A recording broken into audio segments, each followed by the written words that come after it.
Last half hour, we know what that means. It's time we go to Seattle, where it is 7:36 in the morning, and someone is probably on his second cup of coffee. So we will ask, are you on your second cup of coffee, Niko Moreno? Hey, what's going on, John? SDH family. Yes, you're correct. It's cup numero dos here in the Pacific Northwest.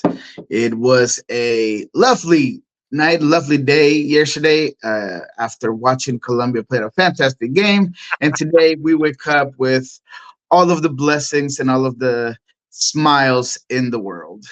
Of course. And so we had Nino Torres on before you from Goal TV, and I was asking about, there were two guys that I wanted to ask his opinions on from what we've seen in the Copa. And I asked him for some good, bad, and ugly, too. Oh, and by the way, we might have a special guest in our segment this week. All right. I asked him about Marcelo Bielsa and what Bielsa has meant to Uruguay. And I also asked about James and what James has meant to Colombia. When I mention Bielsa and James, what comes to mind from this tournament and what you've seen from them? James just provides magic, provides delivery, provides leadership, provides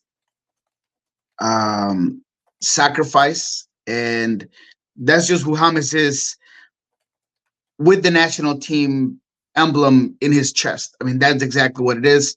You can criticize him for his instability and inconsistency at the club level, but when it comes to play, whenever you hear the word James, you hear commitment right next to it whenever it comes to Colombia. He showed you that yesterday.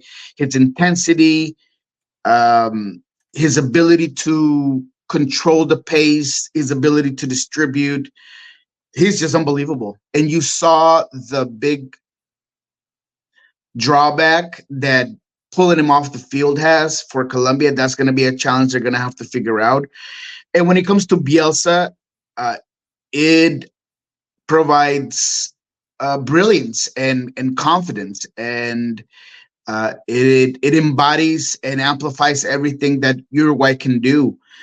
You can tell that regardless of the situation and the moment, like a difficult game against the United States in terms of maybe not being as effective as they've been in other games, Marcelo Bielsa sitting on his cooler, whenever you look at that bench, whenever you look at that sideline, you could tell the guys just understand, hey, we got this. It's under control. The young guys feel backed up, and I think that that's something Uruguay really needed, was that generational change being boosted, and I feel like it has. There's a lot of young players in this Uruguay team that are going to be studs for this national team for years to come. So Marcelo just provides stability, which is odd when your nickname is El Loco, but I feel like it does. I'll ask you the same thing before we get into Major League Soccer here for the rest of your segment. The good, the bad, and the ugly of the Copa. The good, the bad, and the ugly from what we saw from the group stage. What would you say? In all general senses, or do you want teams? You can hit it however you want. It's the beauty of an open-ended question, my brother. All right. The good. I guess the good is the clear evolution of soccer in several countries. I think that Costa Rica, regardless of being eliminated, showed you that this new generation of players can keep up. They have talent. They have quality.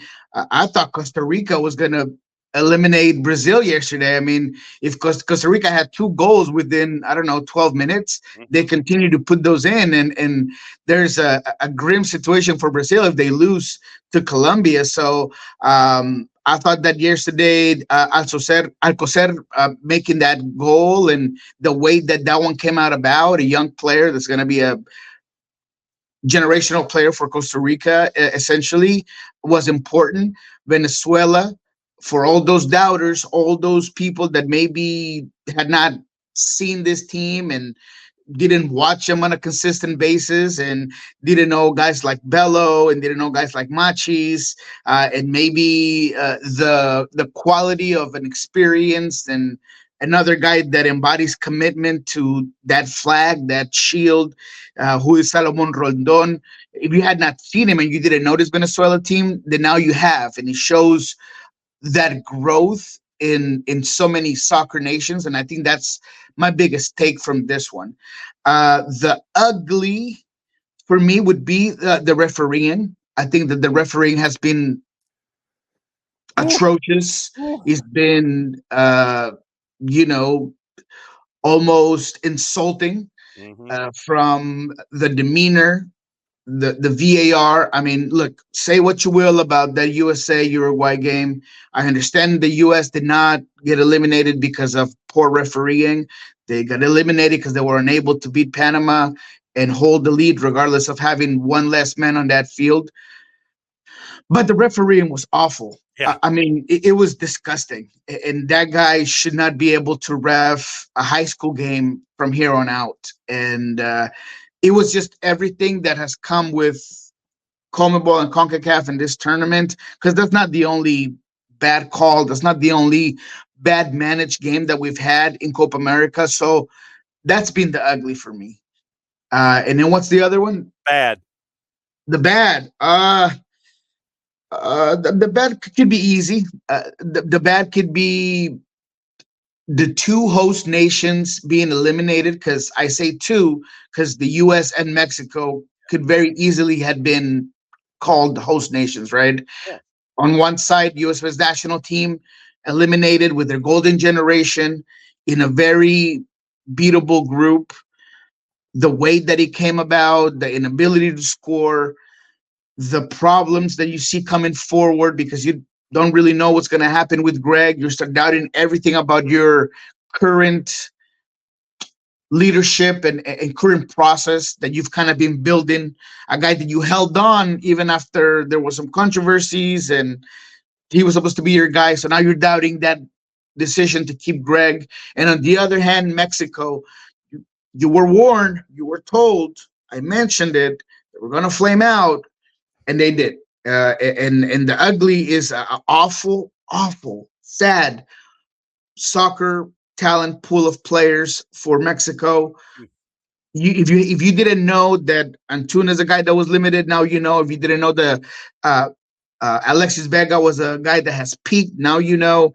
If you thought and you were of the mindset that Santi Jimenez was going to be God sent, and you had been overhyping him over the last 3 or 4 months, now you know that's not it. So Mexico has to figure it out. Mexico has to break it down, rebuild it, and provide their nation and their wonderful fan base with a whole new infrastructure to get better. So I think that was the bad.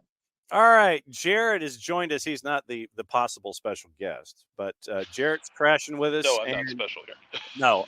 So do you want to, Jared, you can ask a Copa question. You can steer it to Major League Soccer because we got 20 minutes left with Niko. How do you want to play? I'm steering it to Major League Soccer because I've been wanting to ask Niko about this since I saw the news the other day. But St. Louis firing the reigning manager of the year half a season into their second season of existence. Mm-hmm. What? That's surprising, man. It is surprising that a coach that to me was robbed from coach of the year last season, and that in whatever context you want to put behind, got this team to be the best team in the Western Conference with probably a lot less talent than most teams in that Western Conference, with less resources, with a new feature system of play that took the league by storm. And this year, you get rid of a few important players for San Luis. You don't give him anything else. You give him a right back that's been decent. You give him a center midfielder that's been okay. But other than that, you gave him absolutely nothing. And you expected him to just continue to be stellar, now with a lot of data on the way he plays. injuries have hurt this team. I mean, Pompeo out for this season. Claus had some issues. I mean, there's just so many different components when it came to that equation that I find it hard to believe that you believed that Cornell was the problem. Now, is there something else? I know that Sam Adeniran had been in the doghouse. There were some controversies behind closed doors with some players. Maybe that's what led to the firing or letting go of a guy that, to me, has shown you that understands the league, that has an identity, and that probably the hardest thing a coach has to do is have your players execute what you plan within the week. And he did that. So I'm just surprised. I think he gives the wrong messaging, in my opinion, to your team, that there is a lack of confidence that things are going to go and figure themselves out. Because if you look at that last loss, I mean, you're losing to a Vancouver team that was opportunistic, that found their way. I believe St. Louis missed the PK opportunity. I mean, there were just a lot of things that were circumstantial. So why now? Why this way? I don't like it, and I think it was a mistake. Cornell is not going to be in the free agent market for very long. He's not going to be asking for that reimbursement of unemployment. He's not. He's going to get a job very soon. So I think it's a loss for St. Louis City. And unless they have a guy in mind that's coming in here soon, I just don't understand it. And then one place we know that Bradley Carnell is not going to go is Nashville, as they named B.J. Callahan, the U.S. M&T assistant, as their head coach when the show started this morning. So we would like to thank Nashville for giving us breaking news to start the show off. But B.J. Callahan's now your new head coach in Nashville, and he starts just before Leagues Cup. Yeah, it was kind of written in the water. He had announced that he was going to move on from being part of Greg Berhalter's coaching staff and the U.S. Smith national team. There were some connections there. I think he's a good guy to give you some sense of hope. A guy that understands the soccer scene, someone who, to my understanding, is a very good players coach. He's well liked around players. He's well liked around the league. So Nashville is another one of those teams that a head coach is not going to fix it, but maybe he's going to give it some direction. Now it's part of the front office's job to give him the tools so he can get this team where they should be and maybe beyond where they had been. Because if Gary Smith was let go, was because he couldn't get you over that hump. Can BJ? Perhaps, but you're going to have to give him the tools. Jarrett for Niko on Wednesday, because Thursday being a national holiday. No, I'm glad you mentioned that, because that was kind of my thought as well. Gary did what he did with what you gave him. Hani Mukhtar was carrying that team. I don't know if Hani can carry a team in 2024 the way he did 2 years ago.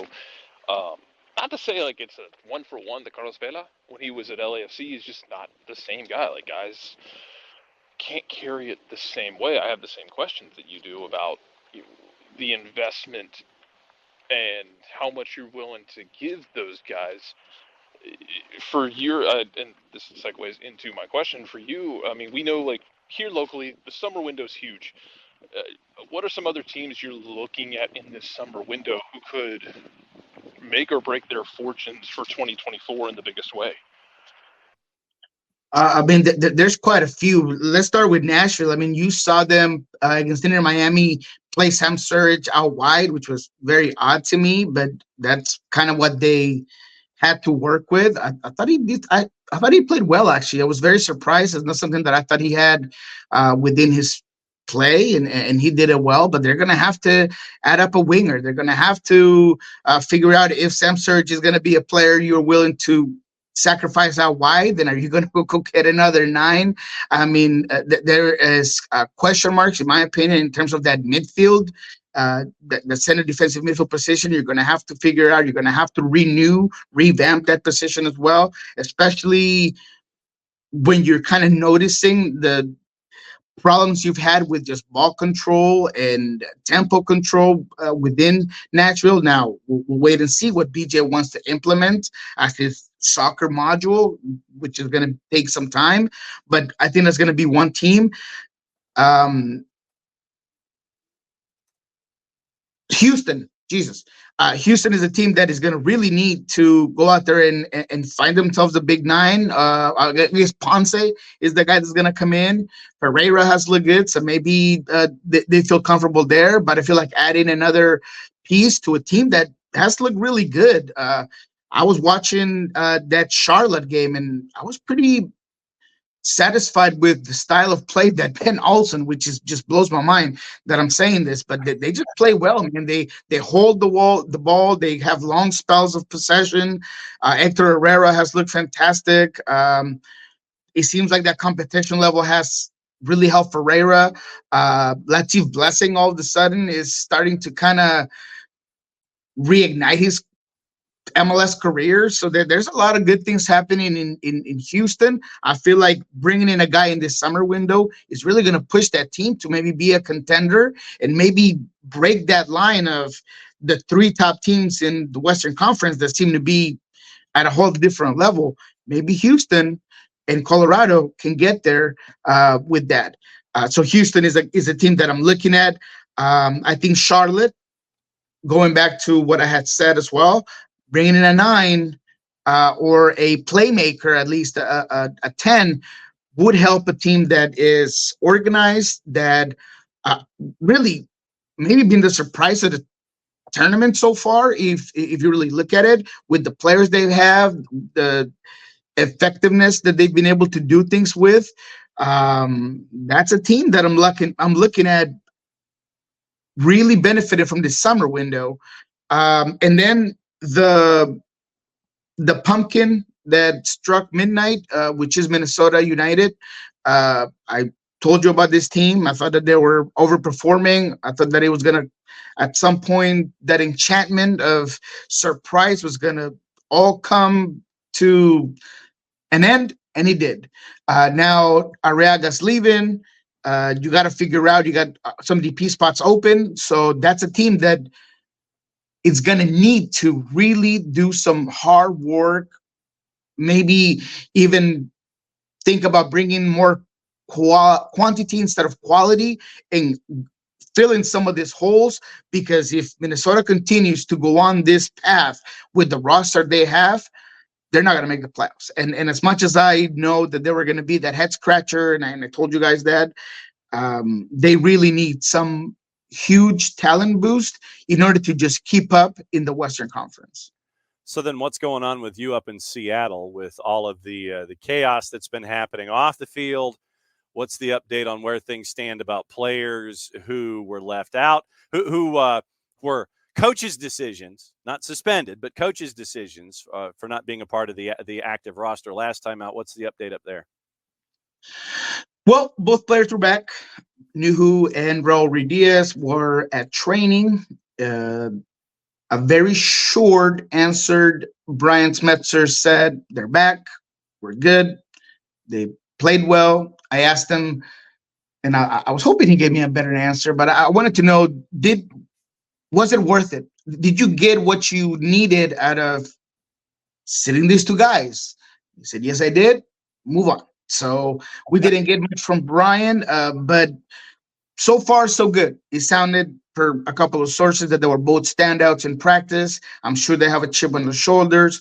But again, you're dealing with fire. There's a fine line between pushing a player and putting a chip on his shoulder and chaos and creating some gaps within a locker room that has had a lot of question marks over the last couple of seasons. But to your question, both players were back. Pedro de la Vega was full on training, looks really good. He himself was not happy with his performance, his 15, 20 minutes of play in the last game. I like that. I like the fact that he holds himself accountable, but they're going to have to get that rust off real quick, because that game against Chicago was far from perfect. It was an awful first half against a against a bad team. Look, I get that they have quality players, but Seattle should not be having these sort of problems with a team like Chicago, especially if your thought is that they're going to go anywhere in the MLS playoffs. So they got to figure it out. The good thing for Seattle, Albert Rusnak, I have to give him credit. He has stuck out his chest to criticism. He's taking it and he's performing. He never tried to move away from what people were saying, criticizing. He's had confidence. He feels like he's done well all season, but now he's been able to show it in the stats, show it with assists, show it with goals. I understand it was two PKs, but sometimes it's hard to take two PKs back to back. And that's how you end up winning that game. And it was Albert, the one who did that. So I thought Albert has been good. I think JP is getting closer to that MVP finalist form that we've seen in the past from JP. He seems like he's really getting his form back, physicality, distribution, mid-range shots. So those are things that are good for Seattle. Individual players are starting to play up to their potential, and that could be a boost.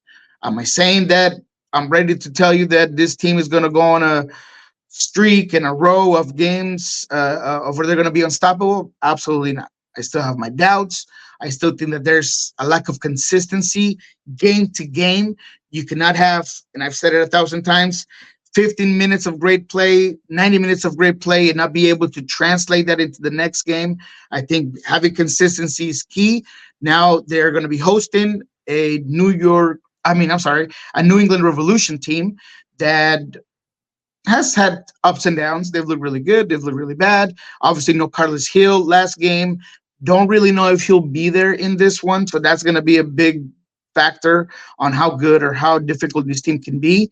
So we all knew that in this stretch of games that Seattle was going to have at home, they were going to have some, quote unquote, easy games. They've done the job of getting those points. But again, what's the end game? Where do you feel like the expectation for Seattle is? Is it just making the playoffs? Because if that's your expectation and that's what you wanted, I think they'll get there. But if it is making a run in those playoffs, then I feel like they have a long way to go. Another thing right here for those of you that maybe are not within the scene of Seattle, they have a pretty big game at Sacramento Republic for Open Cup. It gives them a chance to, if they win, they would host LAFC at home. That's pretty big.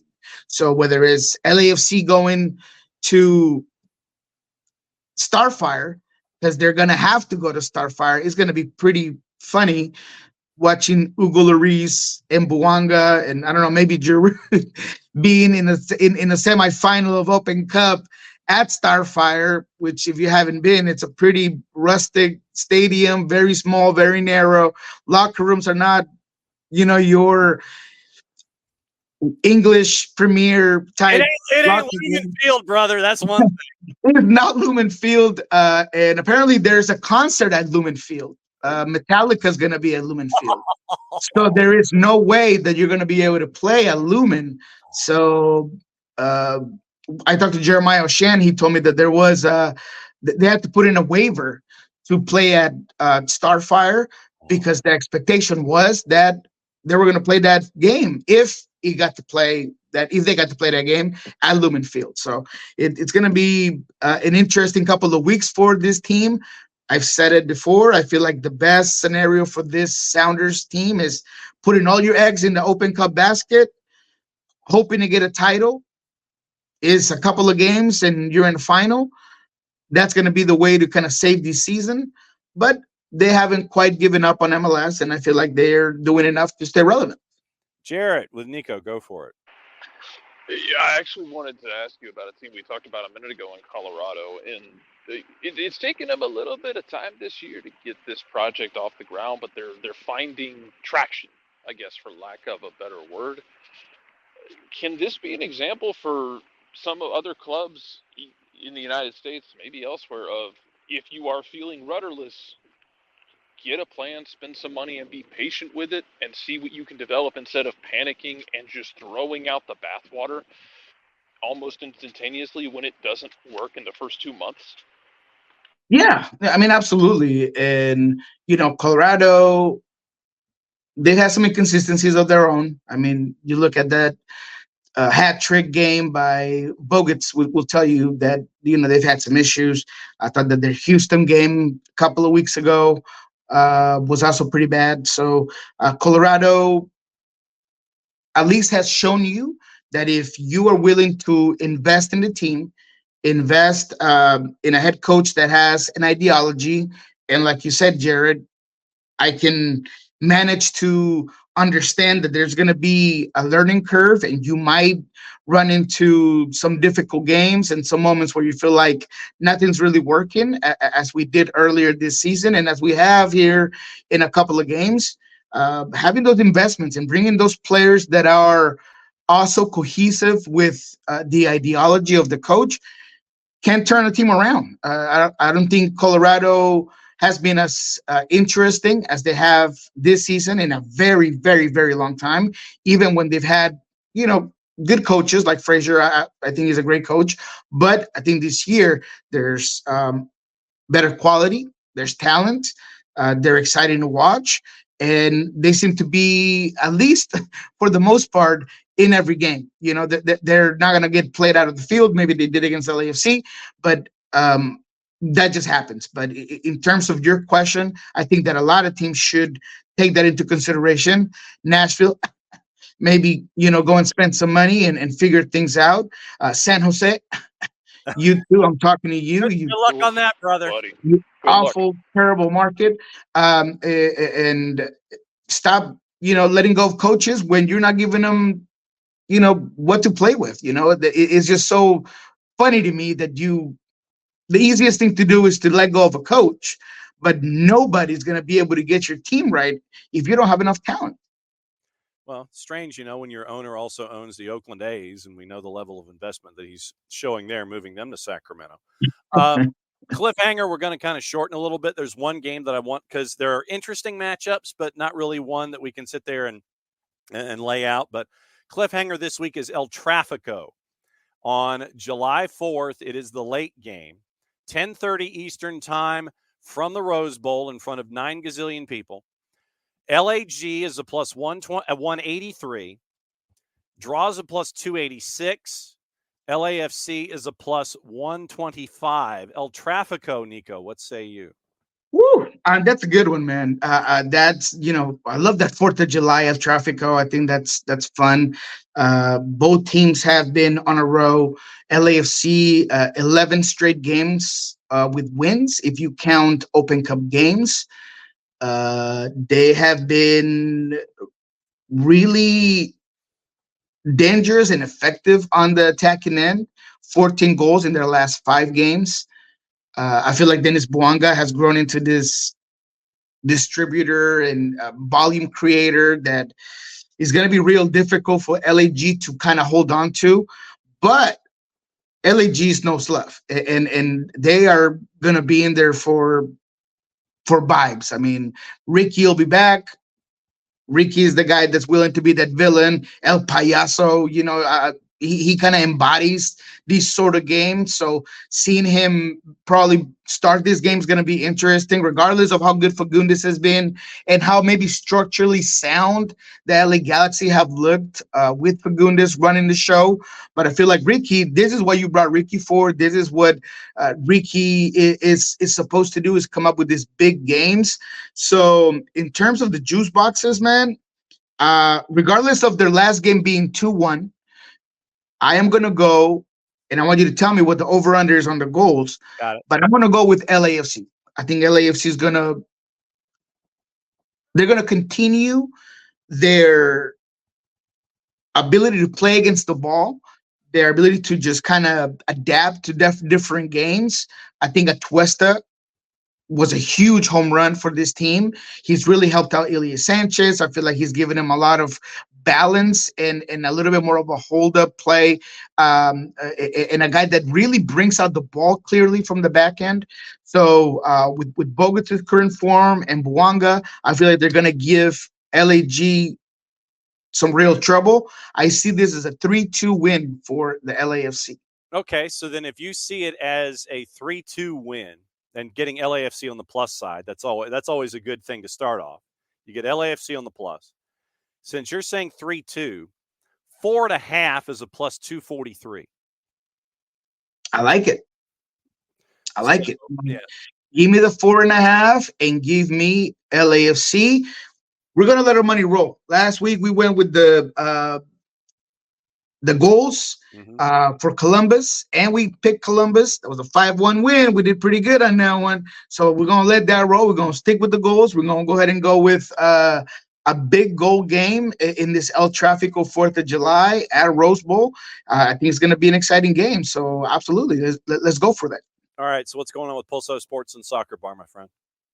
All right, Pulso Sports, you'll find what we talked about yesterday with Brian Smetzer. Gives us a real rundown on what's going on, what he expects. Obviously, Javier Arriaga's coming back to Seattle, so that's fun. A player that was out here for a very long time, that was a good player for the team, per Brian Smetzer. But that was a little bit in the doghouse, that was kind of benched. So he's going to come in with some feels, in my opinion.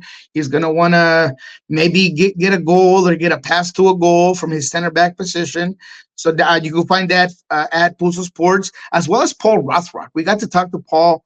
If you have not heard about the Paul Rothrock experience, then you need to check it out, man. He is fun. He is a guy, I asked him myself, how does it feel to be that guy that when things are not going right for Seattle, you pull that lever, there you go, you shoot out of a cannon, and you just have a great game. And he does. He brings a lot of excitement, energy, press, push. He's pumping up the crowd. He basically forces a PK to get Seattle back on track against Chicago. He did that against Houston. He's got on the scoreboard. So check him out, man. It's a fun conversation with Paul Rothrock, a guy that doesn't lack confidence, but is also not overconfident. That's a tough balance for a guy his age. It's a real fun one. So go ahead and check that out at Pulso Sports. Soccer Bar. No soccer bar this week for 4th of July. We tried to get one in early like you did today on a Wednesday, but we weren't able to do it. So you're going to have to wait till Monday to get our takes on Copa America, MLS, how things played out. So, yeah, check it out. All right. As always, my friend, thanks for dropping in a day early. Enjoy your 4th. May it be safe. Enjoy the matchups on a double match weekend, and we will catch up with you again next Thursday after Open Cup, after schedule compression, and leading into yet another weekend here in a very, very busy July. Thank you, my friend. We'll catch up next week. All righty, guys. Have a good one.